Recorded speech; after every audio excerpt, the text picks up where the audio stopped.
Voilà, nous sommes là encore ce soir dans notre conférence Rassemblement ecclésiastique. Un moment de gloire, un moment où les hommes de Dieu sont en train de passer pour parler de la part du Seigneur. Aujourd'hui encore, le 5e jour, nous avons avec nous un docteur de la parole, un écrivain, le promoteur de l'université de Bochum d'Allemagne. Il est avec nous, le docteur Kani. Bonsoir, mon révérend docteur. Bonsoir, pasteur Isaac. Merci d'avoir accepté notre invitation en duplex, en direct d'Allemagne, avec le docteur Kani. Je suis né pour servir Dieu. Nous allons écouter les oracles ce soir. Un homme qui est très équipé dans la dimension de la parole. Partagez ces moments, quelqu'un sera béni. Vous allez beaucoup apprendre parce que nous avons un docteur de la parole avec nous ce soir. Partagez, envoyez cela à une personne et ça sera pour ta bénédiction. Avant tout, l'homme de Dieu va prier pour nous pour le démarrage de ces moments. Nous écoutons la prière du docteur. Nous bénissons ton Saint-Nom, éternel Dieu de gloire. Toi, le Saint d'Israël, toi qui ne changes jamais. Merci pour cette opportunité que tu nous donnes de partager ta parole. Père, nous voulons invoquer ta présence et ta puissance, que tu te manifestes, éternel, et que tu nous enseignes. Nous prions, éternel, que tu saisisses nos cœurs et que nous puissions nous soumettre à toi pour vivre selon ta volonté. Manifeste ta grâce du début à la fin, au nom puissant de Jésus. Amen. Amen. Voilà. Merci encore, docteur. Nous sommes bénis de t'avoir ce soir dans cette conférence Rassemblement ecclésiastique qui a pour terme « Je suis né pour servir Dieu ». À vous la parole. Merci beaucoup, chers frères et sœurs, pour cette occasion qui m'est donnée d'apporter ma petite pierre de contribution par rapport à ce thème qui nous est donné.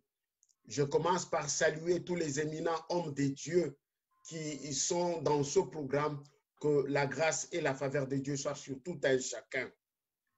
Ce soir, je souhaite lire avec vous un seul verset et nous tournerons tout autour de ces versets pour laisser la place aux autres.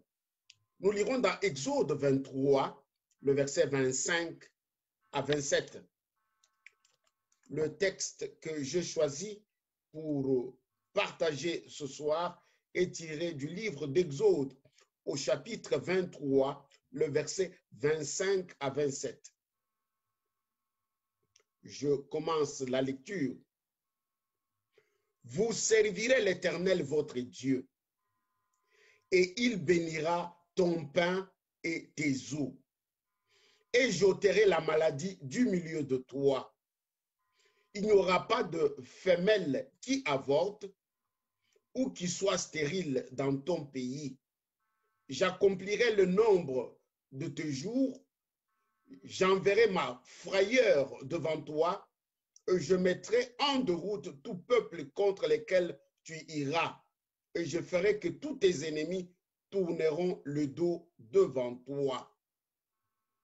Chers amis, le texte que nous lisons est tiré du livre d'Exode au chapitre 23, le verset 25 à 27. Nous sommes en train de voir le Seigneur notre Dieu lui-même en train de donner deux conseils, en train de donner des ordonnances, en train de donner des idées au peuple d'Israël pendant la conquête dans le désert. Ici, nous sommes dans le désert, le peuple est en train de marcher et le Seigneur a demandé une seule chose. Vous servirez l'Éternel votre Dieu de tout votre cœur dans ces déserts. Et si je vais à la genèse de l'histoire, quand le peuple était encore sous la captivité de Pharaon en Égypte, Dieu a dit à Moïse, va dire à Pharaon qu'il laisse mon peuple aller me servir dans le désert. Vous voyez que dès le départ, de le commencement, Dieu lui-même demande à Pharaon au travers de Moïse de laisser le peuple aller dans le désert pour le servir. Arrivé dans le désert, Dieu ajoute encore le point sur les i. Il insiste que vous servirez l'Éternel votre Dieu. Alléluia. Quelque part, servir Dieu est quelque chose de merveilleux. Yes. Dieu pouvait faire qu'une fois que nous sommes sauvés, il nous prend et nous allons au ciel. Pourquoi Dieu nous a laissés sur la terre? Non, une fois que quelqu'un accepte Jésus, Dieu, dans sa préscience, pouvait faire que quelqu'un devienne chrétien. Il les prend, il l'amène au ciel. Mais vous verrez que Dieu, nous devenons chrétiens, il nous sauve, mais il nous laisse encore sur la terre. Si Dieu m'a laissé sur la terre, si Dieu t'a laissé sur la terre, c'est pour une seule cause, c'est pour une seule raison, le servir. Vous servirez l'Éternel, votre Dieu. Commençons d'abord par ce quoi servir. Servir, c'est un verbe d'action qui veut tout simplement dire que chercher l'intérêt de l'autre. Quand je dis que je sers X, c'est-à-dire que je sers l'intérêt de l'autre. Je suis au service de Y, c'est que je sers l'intérêt de l'autre. Servir, c'est chercher l'intérêt de l'autre. Servir, c'est se tourner vers l'autre. Servir, c'est être prêt à aider l'autre. L'aider physiquement, l'aider moralement, l'aider spirituellement. Jésus lui-même nous donne l'exemple qu'il était venu dans le monde, non pas pour lui, mais pour servir l'autre, pour se mettre au service de l'autre, pour se mettre à la disposition de l'autre, pour donner son temps, son énergie, son onction pour l'autre. Bref, si Dieu m'a sauvé, si Dieu t'a sauvé, c'est pour que nous puissions les servir. Voilà pourquoi je suis prêt à confirmer ce thème que je suis né pour servir Dieu. Alléluia. Nous venons de voir ce quoi servir. Alors, quand quelqu'un dit que servir Dieu ou je sers Dieu, cela signifie il se met au service de Dieu. Il se met à la disposition de Dieu. Il se donne tout entier à Dieu. Amen. Amen. Bien-aimés, nous sommes tous dans la vie. Il y a certains qui ont des serviteurs dans leur maison, des domestiques. Il y a d'autres qui sont travailleurs ailleurs. Et un domestique, un travailleur, un serviteur se met toujours au service de son maître. On ne peut pas parler d'un serviteur s'il ne se met pas au service de son maître. Tout serviteur qui se met au service de son maître fait la volonté de son maître. Je vais lire avec vous un petit verset dans le livre de Marc, chapitre 10, le verset 45. Marc, chapitre 10. Marc, chapitre 10, le verset 45. Qu'est-ce que ça nous dit? 2 secondes, je trouve les textes. Car aussi le Fils de l'homme n'est pas venu pour être servi, mais pour servir et pour donner sa vie en rançon pour plusieurs. Ici, nous voyons l'exemple de Jésus. Il est venu sur la terre, non pas pour lui-même, mais pour servir et pour donner sa vie en rançon. Nous voyons devant les lépreux, Jésus l'a servi.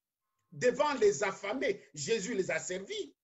Pierre était en prison. Il a eu la bénédiction de Dieu au travers de sa délivrance. Nous voyons la femme adultère. Jésus l'a servi. Bref, nous chrétiens, nous sommes sauvés pour servir le Seigneur. Bien-aimés, je souhaite aller plus vite pour essayer de comprendre pourquoi je dois servir Dieu. Pourquoi je dois servir Dieu? 2 raisons que j'ai retenues ce soir, voire même 3. La première, je la tire dans Romains 12, le verset 11. Romains 12, le verset 11 nous dit ceci. Romains chapitre 12, le verset 11.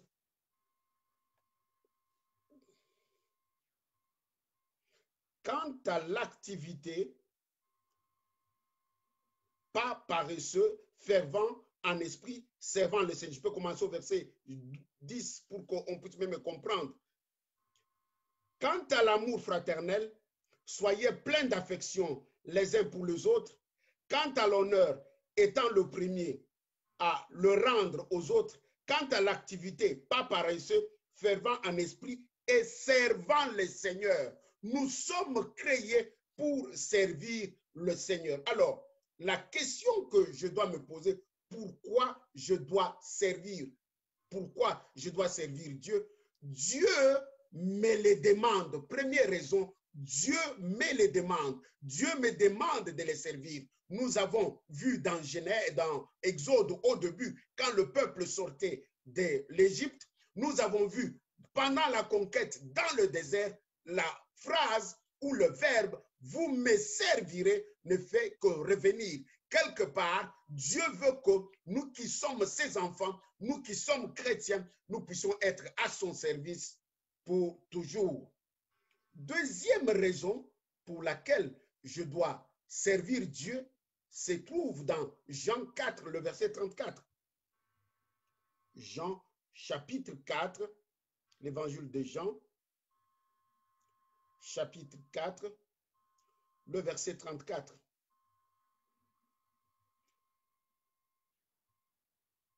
Jésus leur dit, ma viande est de faire la volonté de celui qui m'a envoyé. Comprenez ma version biblique. Dans certaines versions, on dit, Jésus leur dit, ma volonté, ma nourriture plutôt, est de faire la volonté de celui qui m'a envoyé. Ma nourriture est de faire la volonté de celui qui m'a envoyé et accomplir son œuvre. Accomplir son œuvre, cela signifie servir Dieu.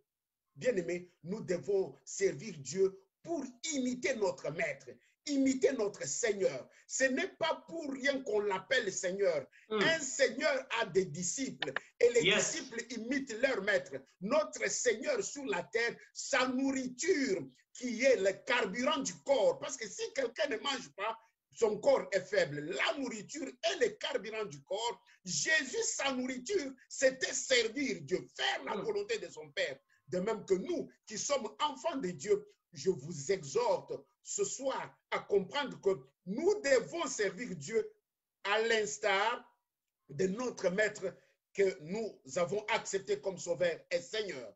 Jésus a donné sa vie. Jésus était serviteur. Durant tout son temps ministériel sur la terre, il était au service des autres. Cela est un exemple pour nous aujourd'hui que Dieu nous a sauvés pour le servir. Alors, en poursuivant le texte charnière de Exode 23, je vais me poser la question de savoir quel genre de bénédiction j'aurais si je servais Dieu. J'ai beaucoup aimé les textes. Les textes commencent par « Il bénira notre pain et notre eau. Vous servirez l'Éternel, il bénira ton pain et ton eau. » Tout celui qui est au service de Dieu, Dieu ne le laisse pas. Dieu ne le laisse pas. Dieu le bénit. Si tu te mets au service de Dieu, si tu sers Dieu, si tu t'engages dans l'œuvre de Dieu, Dieu va te bénir. Ici, quand on parle de pain et de l'eau, cela symbolise les éléments vitaux de la vie. Quand quelqu'un n'a pas le pain, quand quelqu'un n'a pas de l'eau, il ne peut pas vivre. Les éléments vitaux de la vie, c'est le pain et de l'eau. Quelque part, ça peut être aussi ton travail. Si quelqu'un sert Dieu, il ne mourra pas de faim. Si quelqu'un sert Dieu, ne manquera pas le travail. Dieu lui-même dit, vous me servirez, je bénirai ton pain et ton eau. Alors, la question que je peux te poser, pourquoi tu ne veux pas servir Dieu? Bien-aimé, servir Dieu dans l'Église est un privilège. Nous tous ne sommes pas appelés à être sur la chair. Yes. Nous ne sommes pas appelés à être des prédicateurs. Dieu a réparti des dons dans l'Église. Dans l'Église, il y a le don du ministère, il y a aussi le don de service. Tu peux être dans un service quelque part et cherche à faire quelque chose dans l'église. L'église de Dieu aujourd'hui n'a pas besoin des spectateurs, mais l'église de Dieu a besoin des acteurs. Quelle que soit la dimension de l'église, chacun doit trouver sa place selon la capacité, selon le don, selon la grâce, selon le privilège que Dieu lui a accordé. Dites amen avec moi. Vous servirez l'Éternel, il bénira votre pain et votre eau. Deuxième élément, Dieu dit, vous servirez l'Éternel, il éloignera la maladie du milieu de vous. La Bible dit que notre Dieu est un Dieu qui guérit. La Bible l'appelle Yahvé Rapha, l'Éternel qui guérit. Bien-aimé, quelle que soit la maladie, quelle que soit la situation, tout celui qui sert Dieu avec abnégation, avec un cœur sincère, en s'appuyant sur ces textes, le Seigneur prend son engagement d'éloigner la maladie de ta maison. Je suis témoin d'avoir connu une situation dans ma maison et cette situation m'a poussé à entrer dans des moments de prière profonde au point où j'ai rappelé à l'Éternel sa promesse. Moi, je te sers, j'enseigne, je monte, je descends avec ta parole. Que dirais-je aux autres? Où est ce Dieu-là que je sers? Regarde dans ma maison, il y a un tel problème. Éternel, tu as dit, vous servirez l'Éternel, il éloignera la maladie de votre maison. Mais voilà, dans ma maison, la maladie est là. Bien-aimé, le Seigneur est intervenu. Et ça fait maintenant plus de 20 ans que cette maladie est partie et je bénis le Seigneur. Et je sais que Dieu t'appelle pour le servir. Je sais que Dieu te convoque pour le servir. Engage-toi à servir Dieu. Dieu bénit toujours ceux qui les servent en esprit et en vérité. Amen. Amen. Non, quelque part, le Seigneur continue à dire que vous servirez l'Éternel. Il n'y aura pas chez vous une femme stérile, ni une femme qui avorte. Il n'y aura pas une femme stérile, ni une femme qui avorte. Bien-aimé, ça c'est ton droit. C'est ton droit de dire à Dieu, Seigneur, je te sers. Seigneur, je suis à ton service. Tu as dit que tu serviras l'Éternel. Il n'y aura pas de femme stérile. Mais pourquoi dans ma maison, il n'y a pas d'enfants? Pourquoi le pampers n'entre pas dans ma maison? Pourquoi les biberons ne sont pas dans ma maison? Seigneur, je suis ton serviteur. Le Seigneur va honorer son engagement. Vous savez, dans notre alliance avec le Seigneur, Dieu a sa part, moi aussi j'ai ma part. Pour que les choses marchent, il faut que chacun puisse jouer son rôle. C'est comme dans le monde, le cultivateur a sa part, Dieu a sa part. Dieu, son rôle, c'est d'envoyer la pluie. Le cultivateur, son rôle, c'est de labourer la terre. Tant que le cultivateur n'a pas labouré la terre, même s'il y a des litres et des litres et des litres de pluie, il n'y aura pas germination. Il faut que le cultivateur prépare la terre, mette la semence et que Dieu fasse aussi sa part, envoie la pluie. Dans ces cas-là, il y aura germination. Germination, symbole de bénédiction. Je connais l'histoire d'une sœur au Nigeria qui était stérile. Cette sœur a commencé à embêter les pasteurs. Il venait toujours au bureau du pasteur. Pasteur, quand est-ce que j'aurai un enfant? Le pasteur, bien sûr, avait déjà prié pour la sœur, pour que la sœur puisse avoir un enfant. Et malgré que le pasteur avait déjà prié pour elle, à toute occasion où le pasteur reçoit les gens, la sœur était toujours à la porte. À toute occasion où le pasteur recevait les gens, la sœur était toujours à la porte. Et au point où, je peux vous dire la vérité, le pasteur commençait à fuir la sœur. Quand il voit la sœur venir, le pasteur change de route. Pourquoi? Parce que même au supermarché, il voit le pasteur, pasteur, comment mon problème? Au point où le pasteur en avait marre de cette sœur. Non pas qu'il ne voulait pas prier, mais le pasteur savait qu'il a déjà prié. Maintenant, attendons la part de Dieu. Un jour, cette sœur rentre à l'église. Il dit au pasteur que je suis enceinte. Et l'église était dans la joie.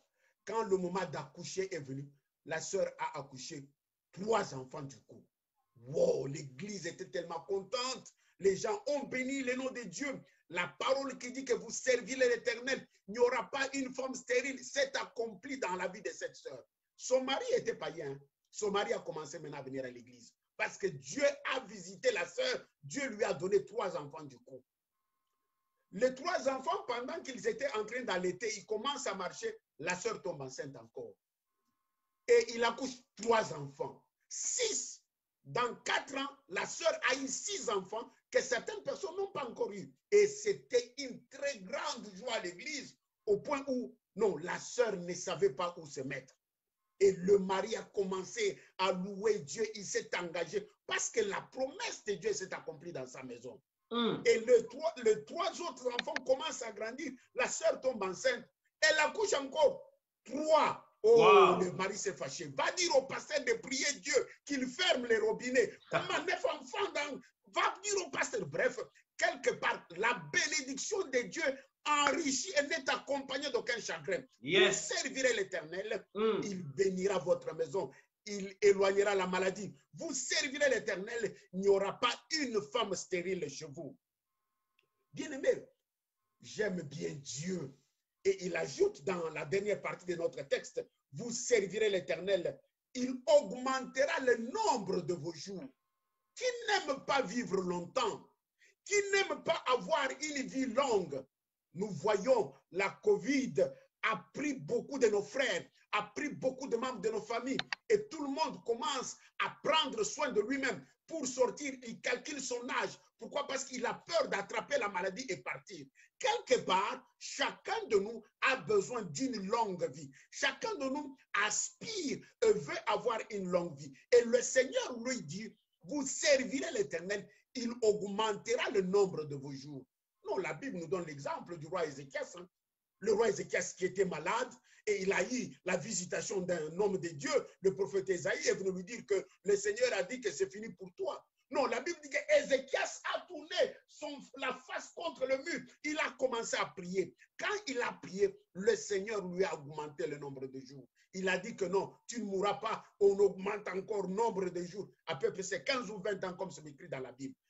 Imagine-toi que sur ta vie, Dieu t'ajoute 20 ans. C'est vraiment une bénédiction. Quelque part, j'aimerais te dire que servir Dieu, c'est un privilège. Yes. Servir Dieu, c'est une bénédiction. Alléluia. Servir Dieu, c'est une richesse. Dieu lui-même prend l'engagement de dire que vous servirez l'Éternel, il bénira votre pain et votre eau. Vous servirez l'Éternel, il éloignera la maladie de votre maison. Vous servirez l'Éternel, il n'y aura pas une femme stérile. Vous servirez l'Éternel, il augmentera le nombre de vos jours. Dites Amen avec moi. Amen. Bien-aimés, avant de nous quitter, je voulais quand même dire un petit mot sur comment servir Dieu. Comment servir Dieu? Oui. Il y a, pendant notre croisade, le mot-clé, le mot phare, c'est les leitmotiv, comme on dit, servir Dieu. Non. Nous lirons dans Exode 8, 24. Exode 8, 24.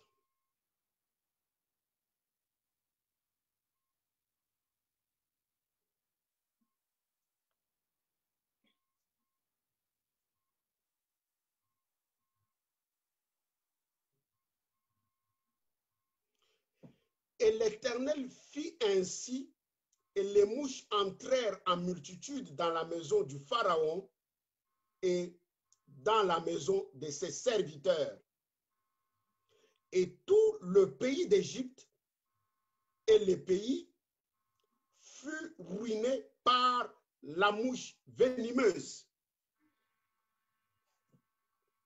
Bien-aimé, je souhaite ouvrir une parenthèse pour dire que il y a quelqu'un qui n'aime pas que nous puissions servir Dieu. Il s'appelle le diable. S'il y a quelqu'un qui décourage, quelqu'un qui nous crée des problèmes, c'est le diable. Mais quelles que soient les situations autour de nous, sachons que Dieu nous a créés pour l'adorer et le servir. Et comment servir Dieu? Première raison, ou bien comment servir Dieu? Premier moyen par lequel nous devons servir Dieu, nous devons servir Dieu avec force et abnégation. Nous devons servir Dieu avec force et abnégation. Dans l'Église, chacun a un don. Dans l'Église, chacun a un talent. Dans l'Église, il y a ceux qui ont des ministères. Ici, Dieu, comment le servir? Il veut que chacun puisse le servir avec force et abnégation. Non, Dieu, quelque part, pose la question et on lui répond, on a répondu, tu aimeras le Seigneur ton Dieu de tout ton cœur, de toute ton âme et de toute ta force. Quelqu'un qui sert Dieu de tout son cœur, de toute son âme et de toute sa force, voilà la personne que Dieu aime. Dieu n'aime pas celui qui le sert avec négligence. Celui qui néglige est le frère de celui qui détruit. Celui qui néglige est le frère de celui qui abîme. Et alors, Dieu ne veut pas que son œuvre soit abîmée. Dieu ne veut pas que son œuvre se détruise. Ici, il nous appelle, toi et moi, à les servir avec force et abnégation, à utiliser notre intelligence, à utiliser notre savoir-faire, à utiliser notre capacité, à nous mettre à son service. Tu es dans l'intercession, sois fidèle à Dieu, engage-toi totalement. Tu es, je ne sais pas moi, dans l'évangélisation, sois fidèle à Dieu, engage-toi totalement. Tu es, je ne sais pas moi, dans la musique ou au protocole, sers Dieu avec force et abnégation. Le texte d'Exode nous montre encore que nous devons servir Dieu avec notre famille. Nous devons servir Dieu avec notre famille. J'aime bien dans l'assemblée de Sichem, quand Josué au chapitre 24, verset 15, il a dit aux uns et aux autres, choisissez qui vous voulez servir, mais moi et ma maison, nous servirons l'Éternel. En tant que chrétien, si Dieu permet que tu aies une famille, Dieu ne veut pas te voir seul le dimanche à l'église. Dieu veut que tu viennes à l'église avec ta femme et tes enfants. Dieu veut que tu viennes à l'église avec ton mari et tes enfants. Yes. Josué nous en donne un bel exemple. Il a Hallelujah. dit, lui et sa maison serviront l'Éternel. Comment servir Dieu? Sers Dieu avec toute ta famille. Quelle grâce d'avoir une famille qui sert Dieu. Quelle bénédiction d'avoir papa est dans l'église, ses enfants sont dans l'église, sa femme est dans l'église. Tous écoutent l'évangile du salut, tous écoutent la parole de Dieu, tous sont couverts par le sang de Jésus. Quelle grâce!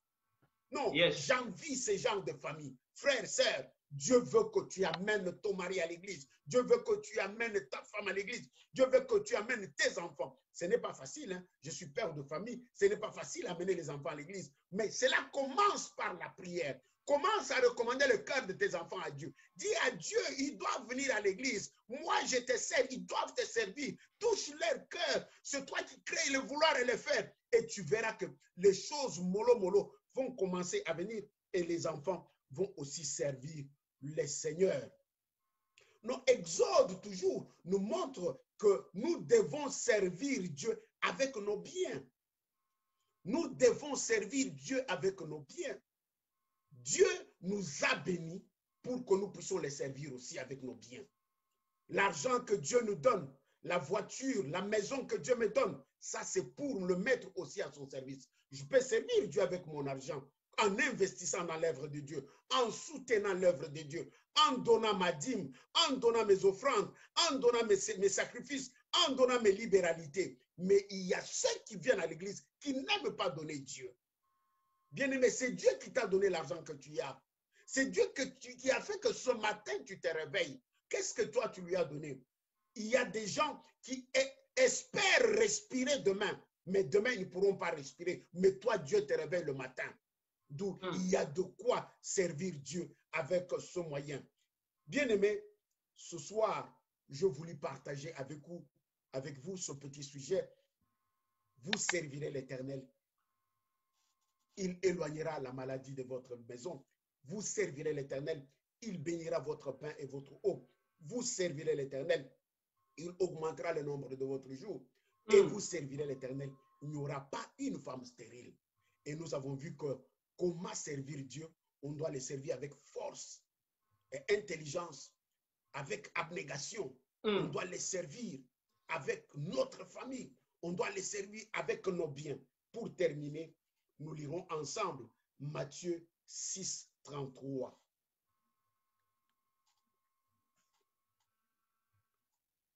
Matthieu chapitre 6, un verset que tout le monde connaît, mais je me permets quand même de lire avec vous. Matthieu 6, le verset 33 dit ceci. Mais cherchez premièrement le royaume de Dieu et sa justice, et toutes ces choses vous seront données par-dessus. Cherchez premièrement le royaume et la justice, toutes ces choses vous seront données par-dessus. Ce soir, s'il y a un seul conseil que je vais donner aux uns et aux autres, c'est de servir Dieu. Quand quelqu'un a à cœur de servir Dieu, il va chercher le royaume, il va chercher la volonté de Dieu, il va se laisser conduire par Dieu et Dieu va s'occuper de sa vie après. Que Dieu bénisse sa parole. Merci beaucoup au révérend Isaac Bofunga de m'avoir associé à cette croisade. Que mon Dieu vous rende au centuple. Amen. Merci, merci. Amen, docteur. Quelle profondeur. La dimension de la parole était là. Je crois que tu es béni. Nous allons demander encore au docteur la prière. Je crois fermement à son ministère. Et je te dis, toi qui es là, connecté en ce moment, tu vas vivre la gloire de Dieu, la main puissante de Dieu. Il nous a démontré des choses ici. C'était formidable. Il dit, à l'église, il y a des dons. Il y a les dons de ministère, il y a aussi les dons de servir. Laisse que la prière des docteurs t'amène à servir ton Dieu. Tu as ces dons-là de servir Dieu. Et aujourd'hui, ce qui dira, ça va changer l'histoire de ta vie. Le docteur nous a dit, il a dit que dans notre alliance avec le Seigneur, chacun a sa part. Alléluia. Tu as quelque chose que tu dois manifester. Tu as des choses. Dieu a sa part, toi aussi tu as sa part. Et il priera pour ça. Afin que la part que tu as, que tu puisses le mettre au service du Seigneur. Au service du Seigneur. Quelque chose va se passer ce soir. Nous avons dit ce moment est formidable. Chacun va donner ce que Dieu lui a donné et ça va booster nos vies. Nous bénissons l'Éternel pour son serviteur. Il dit, vous servirez l'Éternel, il vous bénira. Il éloignera la maladie au-dedans de vous. À cause de toute cette dimension de la parole, nous voulons que l'homme de Dieu, le docteur, révérend Kani, qui puisse prier pour nous en duplex d'Allemagne et que quelque chose se passe dans nos vies. Nous écoutons le révérend docteur qui va prier pour nous. Seigneur Dieu de gloire, nous sommes des pauvres pécheurs, mais tu nous as sauvés pour nous placer dans ton sanctuaire afin que nous puissions te servir. Je prie, Éternel, que ta main soit sur mon frère et sur ma soeur qui a choisi de rester dans ta maison afin de te servir. Conformément à ce que tu viens de nous dire ce soir, que vous servirez l'Éternel, il bénira votre pain et votre eau. Parmi nous, Seigneur, il y a ceux qui cherchent du travail. Je prie, Éternel, que tu ouvres des portes. Je prie, Éternel, que tu leur accordes la faveur afin de trouver le travail selon leur capacité et leur qualification. Tu as dit, Éternel, que vous servirez l'Éternel. Il éloignera la maladie de votre maison. Père, quelle que soit la maladie, que ce soit une maladie interne, que ce soit une maladie externe, que ce soit les organes qui sont déjà abîmés, je prie, Éternel, que toi, le Dieu de la restauration, toi, Yahvé Rapha, toi, l'Éternel qui guérit, Père, consume cette maladie de la racine.